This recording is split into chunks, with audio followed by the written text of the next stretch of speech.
Have you ever noticed how uncomfortable it feels to ask for help? Even when you're overwhelmed, even when you're exhausted, even when you know someone would gladly support you, you still say, "I'm fine. I'll handle it. I can do it myself." Most people see this as independence, as strength, as maturity. But what if I told you that extreme self-reliance is often not a sign of confidence, but a survival strategy? A strategy learned long ago.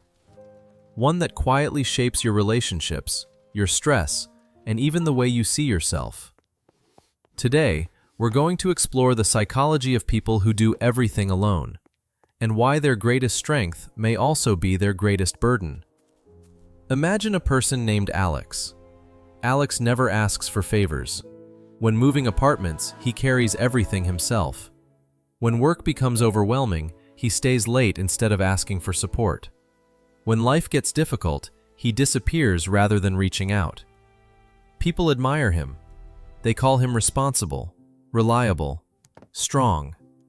But what nobody sees is the silent exhaustion, the constant pressure, the feeling that if he stops holding everything together, everything might fall apart. And if this sounds familiar, you're not alone. Psychologists have noticed something interesting. Many highly independent people learned a painful lesson early in life. At some point, they discovered that their needs were not consistently met. Maybe they were ignored.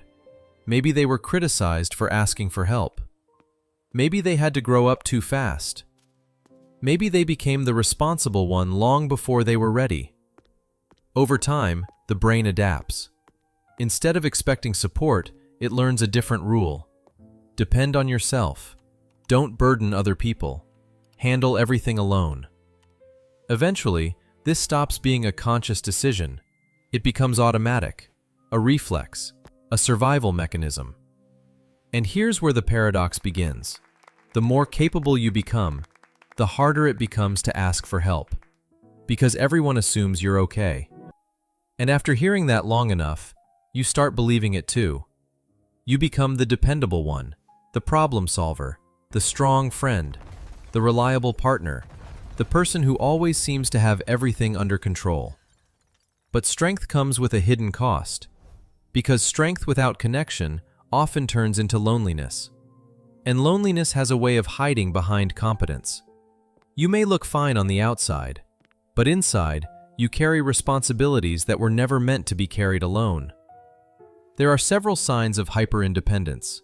You struggle to delegate even simple tasks. You feel guilty when someone helps you. You rarely talk about your personal problems. You believe asking for help makes you look weak. You trust yourself more than you trust other people. You avoid emotional vulnerability, and you constantly carry more responsibility than necessary. The surprising part is that most hyper-independent people don't actually want to be alone. They want support, connection, understanding. They want someone they can lean on. But somewhere deep inside, they learned that relying on others feels unsafe. So they protect themselves, not by building walls, but by becoming completely self-sufficient. And that's the tragedy. The very thing that protects them often prevents them from receiving what they need most: human connection, the ability to feel supported, the freedom to share the weight. Doing everything alone can feel powerful, and sometimes it is. But true strength is not the ability to carry everything by yourself. True strength is knowing when you don't have to. The healthiest people are not the ones who never need help. They're the ones who know how to both give it and receive it. Because independence is valuable, but connection is essential. And perhaps the bravest thing you can say isn't, "I can do it alone." Maybe the bravest thing you can say is, "I could use some help." And there's strength in that too.